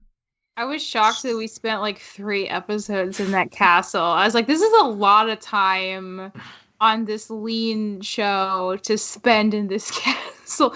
I mean, I like what they did with it, but I was a little like, oh. I do feel like it kind of slowed down. Not that slowing down is a bad thing, but like I don't know, when they were on the run from all the people chasing Kez and they were jumping from car to car, there was a certain momentum they're keeping up. And then once they get to the castle and they stay there for like 3 episodes, it does kind of shift a little, I think. Yeah, I think so. I will say, I think the gut punch in episode 9, learning about the Jeremy backstory with the car accident, I think that was like very affecting, considering this season didn't have those dark elements like last season when we do kind of get something, references to death and like really terrible things. I think that had a big impact watching the season. And like Morgan's a really good case for Dennison's feeling used by this train process, right? Because Morgan's whole thing was like I don't know if Morgan has pronouns.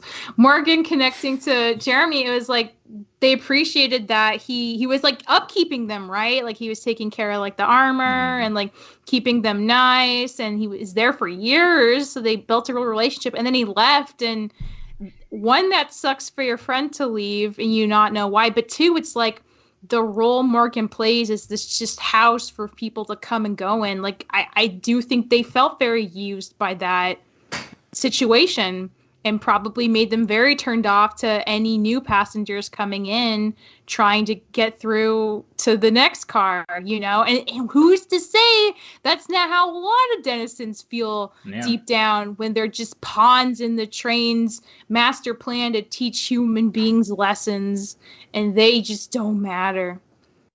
I try not to talk more about that, but it is a really good case in point. Morgan's feeling it. She's feeling the dark end of that situation. Yeah, I think that's what they're going for. I think that's pretty interesting. Yeah, so even if it's like a weird direction of the season, there's totally some interesting concepts in terms of the overall Infinity Train arcs that are going on there. Other quick hits through the rest of the denizens. We get the Moth Judge. Yeah, this was Margot, right? Margot Martin. Yeah. I think she was great. She did a great job. Certainly, it's like weird how these characters are handled, in them being these like long-term villains throughout the season that come back. I think it's pretty fun, but yeah, you had Moth Judge, you had Pig Baby as previously referenced, and his mom, the cow creamer. I don't think it's his mom. I don't know. It's just a cow that's there. Yeah, caretaker. Caretaker cow creamer. I guess in that episode, eventually she's like, then you'll become the new Pig Baby, right? Isn't that something that happens? Yeah. Like, that was the horror. That's the horror drop in that episode. That is the horror. Oh my God. I must have blocked that out. I love that. Well, because it's hard to think, like, would it just be like Ryan but giant, or would he actually transform into a pig over the course of it? You know? He'd have a diaper. Spirited Away style, becoming a pig. And he'd have the door in his mouth. It'd be a whole mess. I put me on board for loving Pig Baby. Oh God! Have fun on that island. To be fair, the crew seems to also really love Pig Baby, so you're not alone there. Look! Add Pig Baby to our Cursed Characters podcast that we're planning. Okay, like this is another example of we're going for a super intentionally cursed character. Oh my God, so cursed. Yeah. Look, I love the less the fans like the cursed character, the more I like the cursed character. So that's my joke. But so like it seems like people are horrified by Pig Baby. So thank goodness, because I was afraid I was off in my own world where I was the only one who was completely put off by Pig Baby. I think other people will be put off. It's very funny that they got J.K. Simmons for that. Yeah, I can't get into a character that kind of wastes J.K. Simmons on a character that half his dialogue is crying and screaming. No, Yeah, not a waste. J.K. It's Simmons saying "wah" over and over. Yeah. That combination just made me extremely uncomfortable. Look, if we get him as Omni-Man, then we also get him as Pigbaby. That's the trade-off. This is that's the monkey's paw. I don't want karma to work like that. That's how voice acting industry works. Like that's how contracts work. Yeah, now we've learned. No, the fact that he's willing to voice Pigbaby is very funny. But I think the cow creamer. Okay, how about the more of a fan favorite, the weird hand shadow monster? That was what I thought was like the one horror part of the season, like because like horror has always been, I feel like, an element of Infinity Train that they sprinkle in like a couple of episodes. But like this is the only one that I felt for this season, and it was very, very good. You know, like the coldness around that it imposed on them, and just like the design of it, just a bunch of hands stitched together. I believe its official name is the Docent because it's like taking care of the museum sort of thing. But yeah, good monster. Yeah. Yeah, I think that's a great episode, the art gallery car, and that's a really, really fun part of it.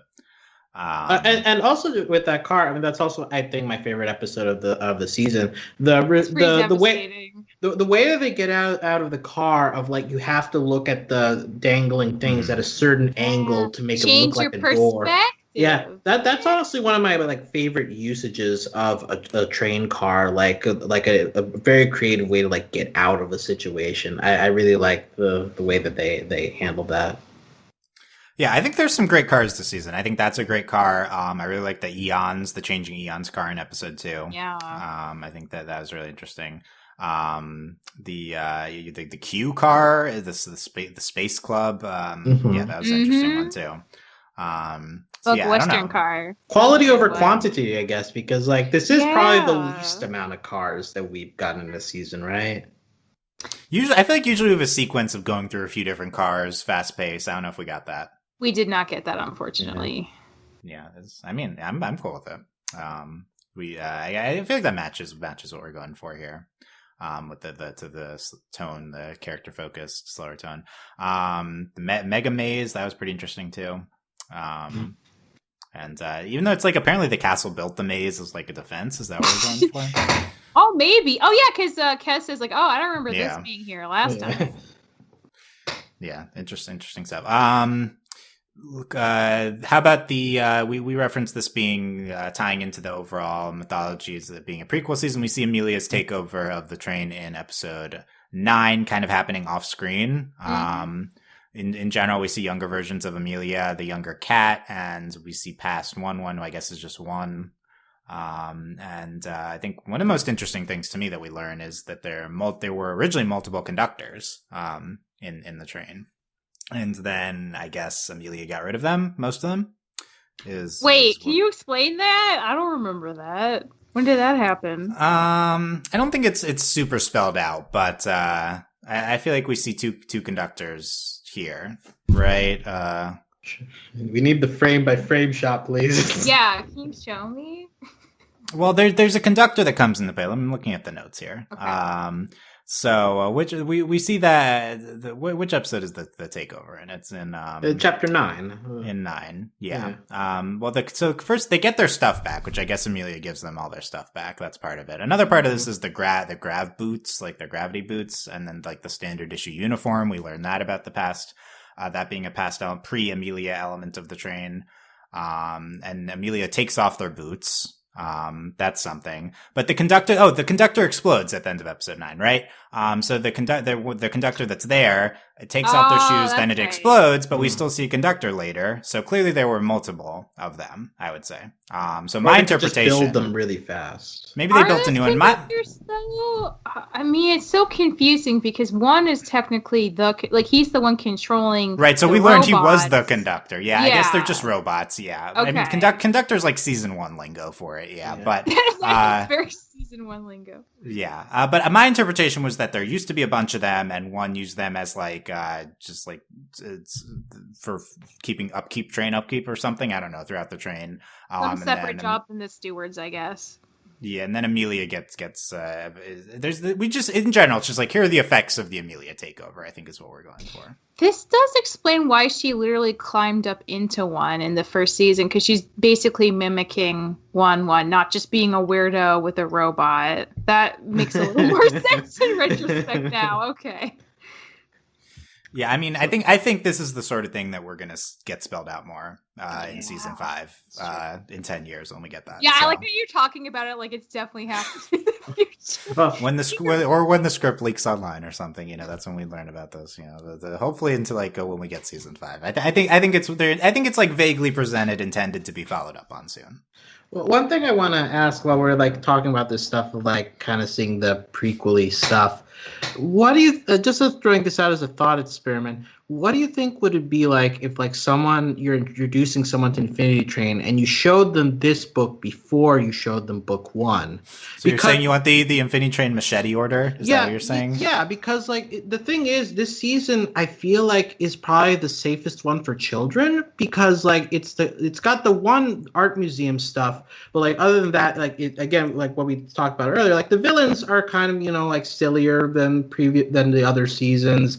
It's like emotional stuff between the two main characters, but there's not like it feels like a lot more straightforward, and then you get like if you did Tulip afterwards, like okay, now this person is more logical, they're more interested in how the train actually works, whereas and then like you like slowly and you're seeing like like things have changed, like now there's like everything's a lot creepier than it was in book 4, which I actually watched first, like you actually get like a kind of ramping up because of the fact that like this book is such like a softer tone compared to the other books. I see where you're going with that, but I would say the thing that makes book 1 work so well is because it's like the mystery season, right? Like you don't understand the points of the train. And then in the first episode of this season, one says, like, he's talking to Amelia, he's like, they gotta figure out their problems on the train. She's like, well, what happens if they don't do that? He's like, oh, they die. Yeah. That takes away a lot of the mystery that I guess if you take that one scene out, this season doesn't explain a lot. And then maybe it works fine. Yeah, in general, this is a wonderful Infinity Train Reddit post, Alex. I think that would I think that's perfect discussion.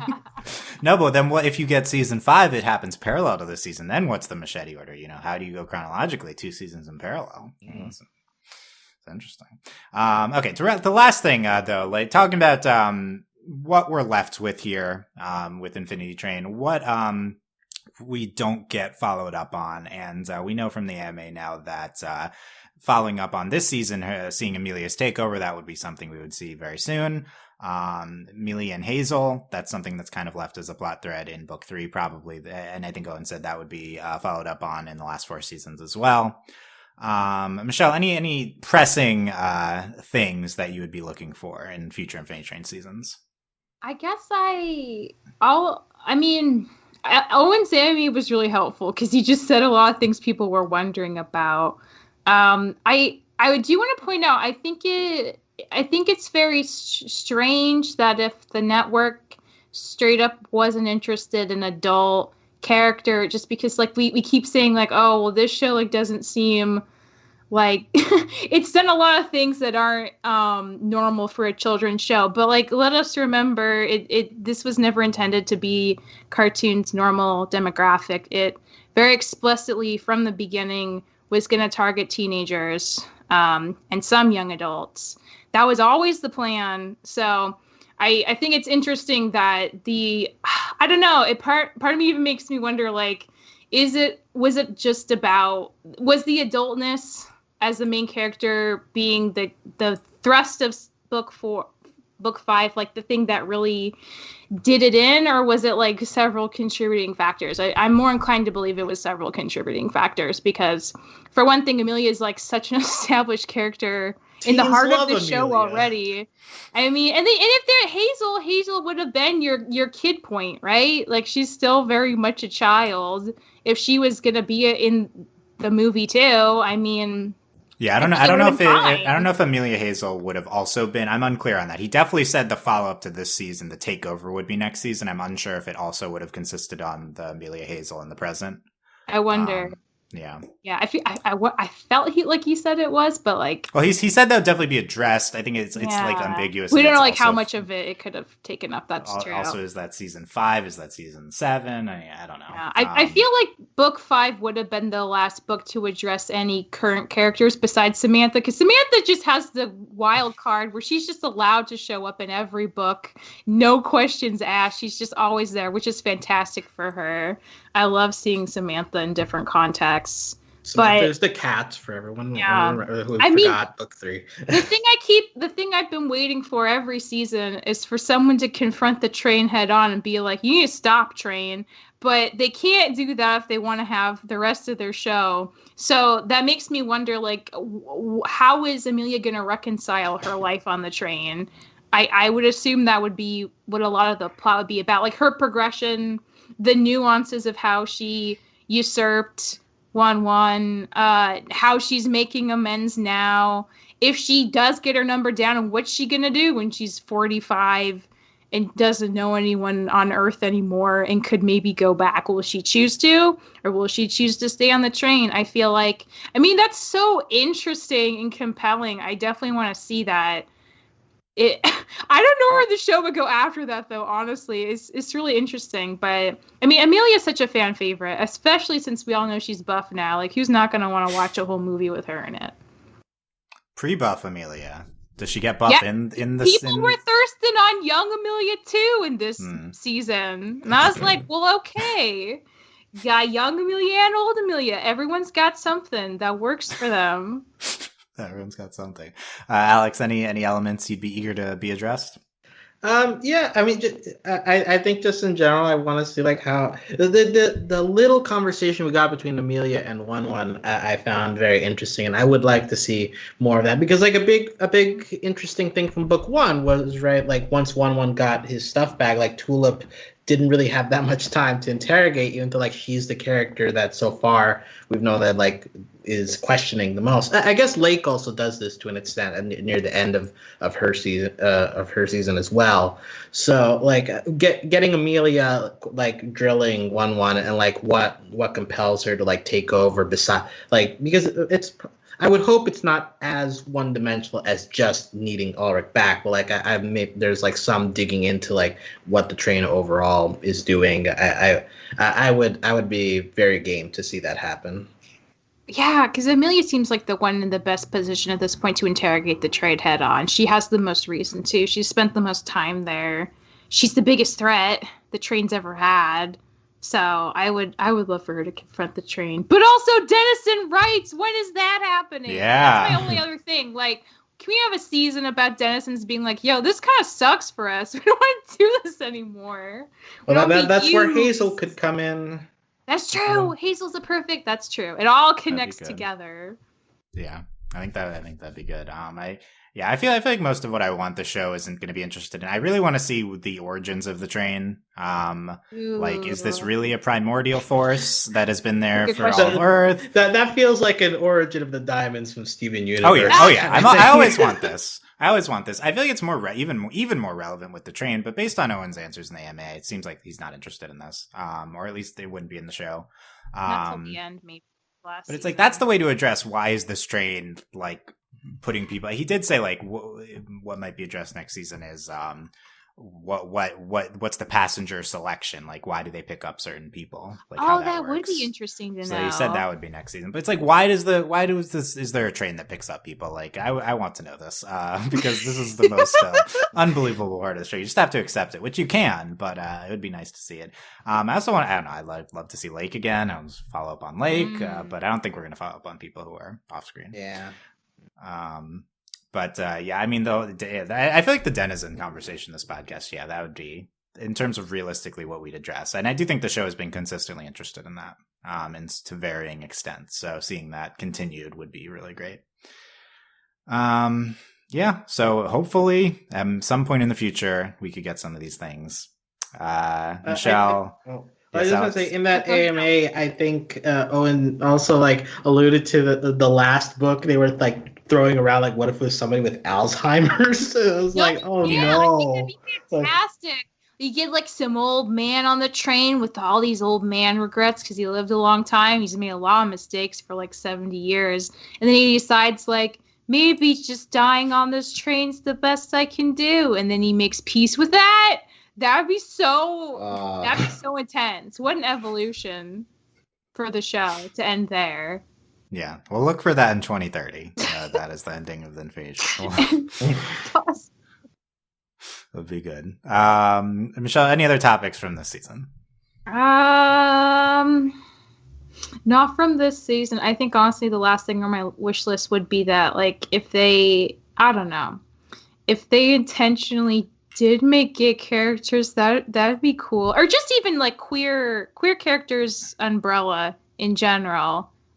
Just having it be explicit enough to be undeniable. I feel like that's something we're getting more and more of it. But if they ever decided to just go all ham, then this show truly would have everything for me. But even without it, it's still a great show. And every season's been very, very good. And like honestly, like I think it is a testament to Book 4 specifically that everyone watched it and then immediately angrily demanded more. That's like, it's not like they watched it and were like, oh, this isn't good. Never mind. I don't care about this show. Literally the opposite happened. Everyone just like doubled down on being like, yo, we're going to get this trending. We're going to sign all these petitions. Like everyone's talking about it constantly still. And that's pretty remarkable. And I mean, whatever happens to Infinity Train, like it's pretty clear at this point, it's going to be one of those tentpole shows that a lot of people making and working in animation will now point to be like, look, they did it. Let us do things like that. The way that Over the Garden Wall was. And I think that's like, for the sake of animation's future, that's already such an accomplishment, and they have every reason to be super proud of what they did because it's gonna hold up. I think this show's gonna hold up very, very well in the future, and that's like the best you can do, really. Just something that feels timeless. I feel like Infinity Train's pretty close to that, Yeah, that's a good comparison. I could totally see it being an Over the Garden Wall type show in the animation community. Everyone points to that show. They're always like everyone always talks about it. Yeah. Infinity Train doesn't quite have a season though, right? Because like Over the Garden Wall, it always comes up around like Halloween, fall time. Like what's the Infinity Train season? Like middle of winter? Yeah, we got to agree on time to rewatch it every year. Yeah, I think so. that would be the ticket. I think we could see this having a continued cult following for a while, and I think that would be the key to bringing it back too. That's the type of shows you see potentially come back. Continued passion. Like I know everyone's trending it on Twitter now, and that's like great. They're not going to make it right now. Owen's working on other projects. If it's trending in like 2 years, I feel like that's the thing to look out for. Alex, any final thoughts? Yeah, just if Infinity Train, if this is all we get of Infinity Train, it's still like one of the best shows that's come out in in this decade of television. Like the mystery of Book 1 and the delving into like identity of books 2 and the relationship drama of 3 and 4. It just whenever it decides on a theme, it goes all in, and it digs into them pretty well, no matter what they choose. So and lots of fun supporting characters. Like the lore is deep enough that it like gets you to think. To the fact that we've had several podcasts like an hours long talking about the ins and outs of like how does the train work. Like the fact that we're so invested. It's made it interesting enough for us to want to like dig into that stuff. Like is a real testament to the show's power. So the fact that this final book is one that focuses on like a personal relationship more than the train itself, I think is honestly like a reflection of like how versatile the show has been over the course of its run. So it was a fun season. All the seasons are great, and I will miss Infinity Train. Hopefully the hiatus isn't a decade long, but I'll try to make peace with that. We'll all die on this hill together. I'm prepared. Yeah. Just be like, when book 5 comes out. When it comes out. Exactly. When it comes out, all the questions will be answered. Are we going to be pulled onto the train in order to deal with our unresolved feelings of Infinity Train? I hope they bring us on. That'd be very meta. Well, I hope they bring us on with our phones so that we can like film the train, and then we can like film our own season. Like it'll be like first person. Are you saying they're going to do a found footage season? Oh my god, a found footage season would be amazing. Oh god, imagine if we could like meet up with a Gome, like just coming at us. Oh yeah, Gome's there. Yeah. Well, that was something I wanted to talk about, how they get made, right? We still don't know that, and why they self-destruct when they suck someone's soul out. That's a whole other thing. Real big lack of those cockroach fellas in this season. Cockroach. Yeah, that's right. I think they decided, like, you know what? We need to be in a positive headspace for this season after what we put ourselves through last season. No Gomes. Just no Gomes allowed for Ryan and Min. They're going to have a happy time on this train. Yeah, no Gomes. Yeah, I appreciated no Gomes. This was I appreciated the season, and yeah, I agree. Infinity Train has done so many different things throughout the 4 seasons. All of them are very good, and it's a great show. We'd love to see more, but also great in its own right what we got from it, and including this season, which I was very much enjoyed. So let us know your thoughts on everything we talked about from Infinity Train Book 4, everything that you might want to see addressed by the show if and when it does come back in the future, as we were talking about, and anything else about Infinity Train in the comments wherever you're listening to this. Check out overlyanimated.com for our previous Infinity Train podcast or all our other podcasts there as well. You can consider supporting us via Patreon at patreon.com/overlyanimated. Thanks to all our current patrons, especially our patron of podcast, Needle. And thanks as always to our patron executive producers, Ryan, Steve, Beatrice, Hugh, Michael, Needle, and Phonician. Yes, that is it for Infinity Train. I'm sure we will reference it in many a discussion moving forward. Every time we mention a hype train, that will be in our thoughts. Exactly. Yeah, the hype train, Infinity Train, and characters. People are really hyped to be on it, but it's still a hype train for us. Yeah, pretty depressing train, honestly. Not really a hype train. Talk about Lake a lot. I'm sure a lot of these other characters. Talk about onions. Onions. Yeah, she eats onions. A tulip. Yeah, does that mean Lake was forced to eat, like, mere onions? Wow. This is the lore discussion we need to get into. Yeah, I didn't remember that part of season 1, but okay. Okay. So we'll see when we revisit Infinity Train. Next podcast, like I said, look out for our podcast on Ladybug Shanghai Special. Thank you guys for listening. We will see you then. Bye. Bye. Bye.